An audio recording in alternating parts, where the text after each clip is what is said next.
I do a lot of videos about the causes of back pain and herniated discs and bulging discs and sort of all the mechanisms that might cause it.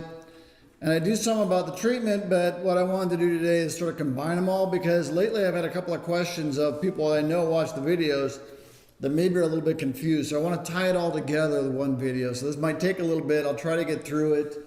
But this is really about how to heal your herniated disc and avoid surgery, because most people, they have herniated disc, think they're going to have surgery, how to avoid it, and also be strong enough and stable enough so you can be active and do all the things that you love to do.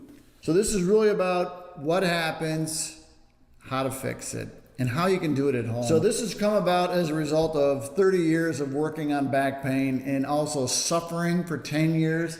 I really struggled a lot.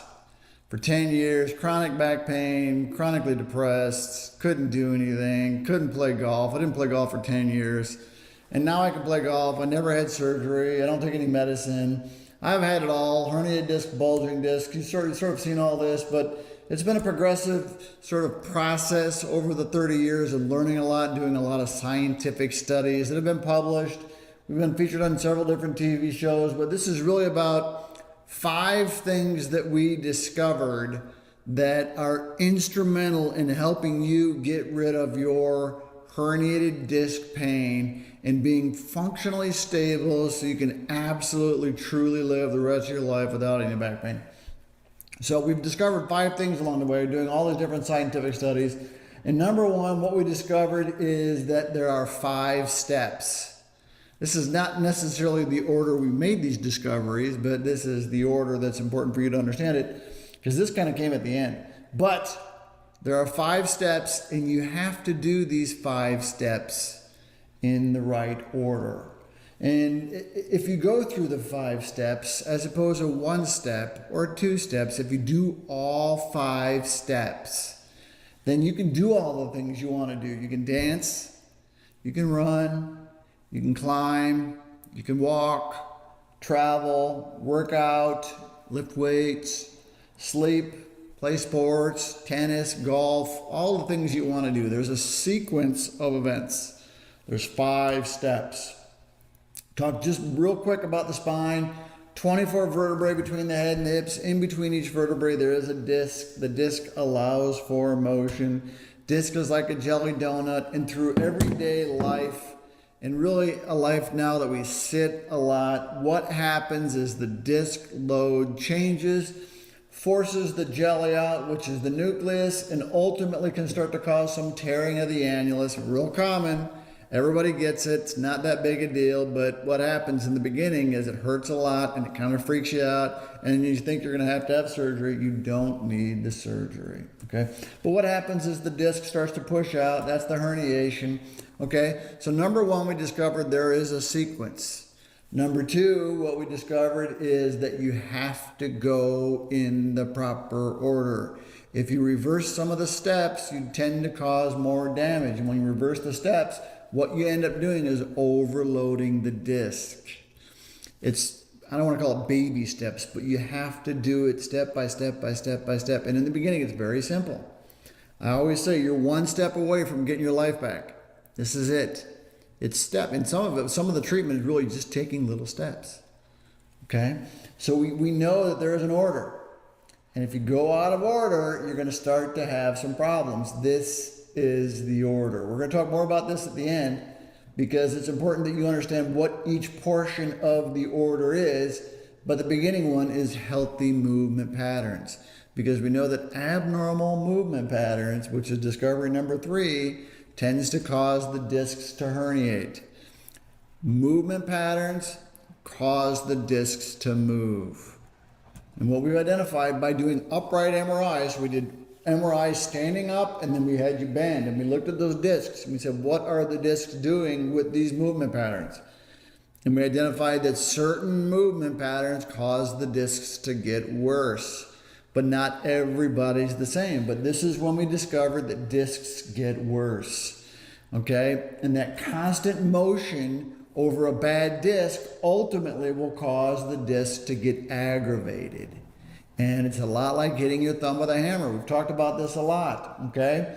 When you start to move on that disc that is torn, you start to develop changes in the nervous system. And again, it's like hitting your thumb with a hammer, and then it gets swollen, and then it becomes very, very sensitive. And sometimes just simple touching it hurts a lot. Same thing happens to the disc.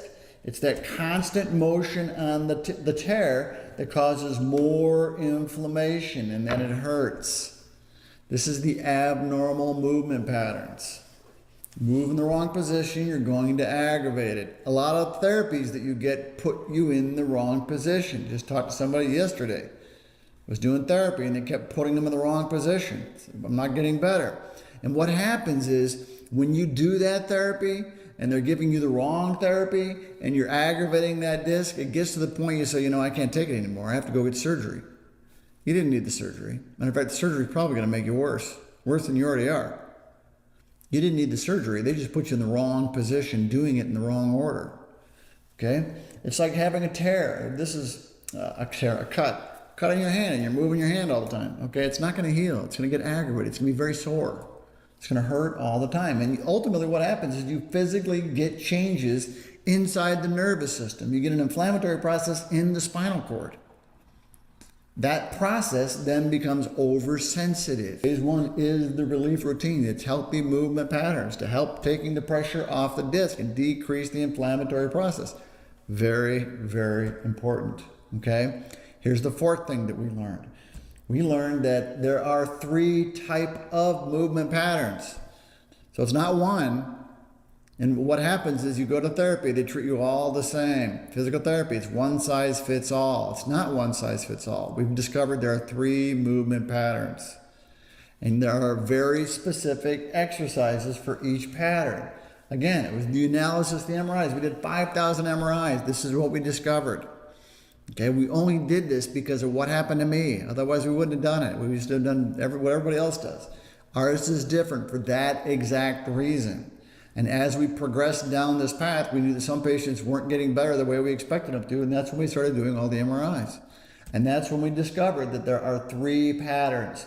But each pattern needs a unique set of movements, a unique set of stretches, and a unique set of exercises. They're not the same.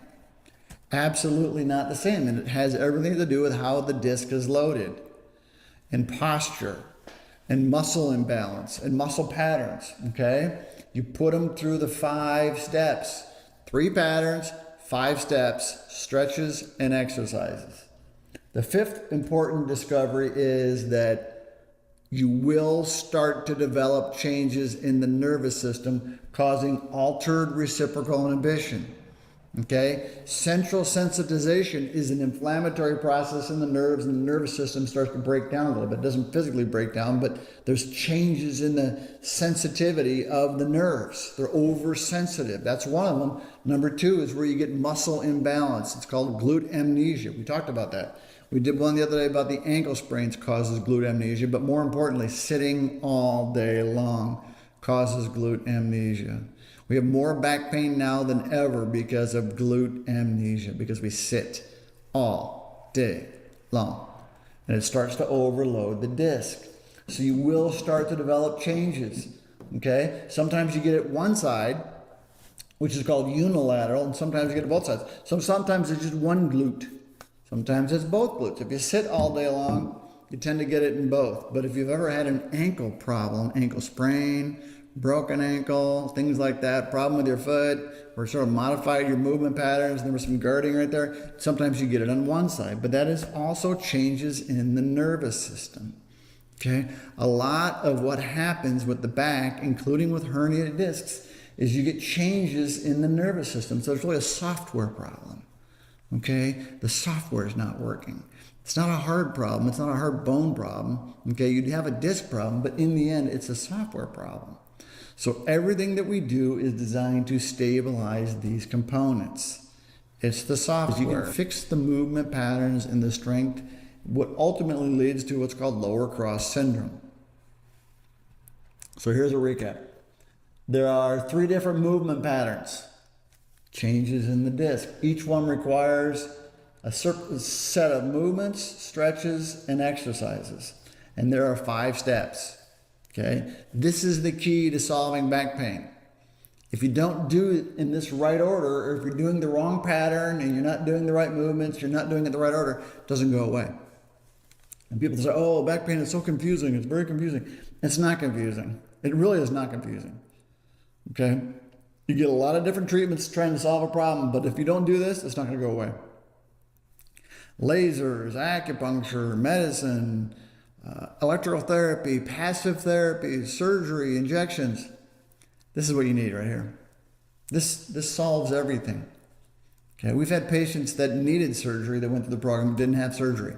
We've had patients that had surgery, got worse, went through the program, got better. Okay, it's these steps. It's these steps. There are 5 components. Okay, we've talked about the components. Component number 1 is healthy movement patterns. Takes 3 months to go through the program, okay? You start in one position and move your way up. So the very first thing you have to do is the healthy movement patterns. Where you start, and what it does is you start to feel better. You have less pain, less inflammation in the nervous system. Step number 2 is you have to create stability, but at the same time, you need to know which movement patterns are necessary for you. There's a way to do that. We have a solution for that. It's a questionnaire you fill out. Really very simple. Okay, but phase number 2 is you create stability. The whole idea behind stability is having the muscles working the way they should in the spine, both in the erectors, the obliques, and the rectus. Okay, abdominis. These muscles have to be working the way they're supposed to hold the spine. Those are the muscles that hold the spine. So these muscles have to be doing what they're doing. That's number 2. Get them doing what they're doing. Number 3 is create endurance in those muscles. Same muscles. Okay, endurance is the ability for the muscle to hold for long periods of time. Strength and endurance are not the same. If I had you curling with 100 pounds, you might be able to do it. 100 pounds is a lot of weight. Let's just call it 50 pounds. You might be able to do it a couple times, but if I had you hold that 50 pounds for 30 seconds, you might fatigue really quickly. That's endurance. But then the longer you hold that, that's endurance. So endurance is the ability to hold for longer periods of time. And it's these same muscles have to have endurance, because when they don't have endurance, then you start to move into patterns that start to aggravate the disc. Again, 3 movement patterns, and you have to go in the right order. Number 4 is you start to restore the motion, reintegrate the nervous system. This is all about the amnesia, the glute amnesia, bilateral, unilateral. Sometimes you have it both sides, but it's worse on one. Okay, so the key is solving that, because when you don't have the proper motion, then you don't use your hips to bend. You use your spine, and the bending of the spine continues to aggravate it. But this is where we have to reset the nervous system. Have to reset the software. Sometimes it's both sides, sometimes it's just one side. And then number 5, this is the kicker. This is the exercises that you need to live your life, okay? Phase 1 is the relief routine. Relief routine is really good for getting rid of pain, but it doesn't make you any more durable or any more resilient. Going through the 5 steps, when you get to the end, then you have specific exercises for your activity. Whether you want to run, dance, exercise in a weight room, okay? A lot of people want to say, look, I want to go back to lifting weights again. Possible. Very, very, very, very possible. But you have to master the 5 components. You have to go through the right sequence. Again, the reason other treatments don't work is they've got you in the wrong pattern, they're giving you the wrong exercises, or they're doing them in the wrong order. Those are the only 2 reasons. But it happens all day long.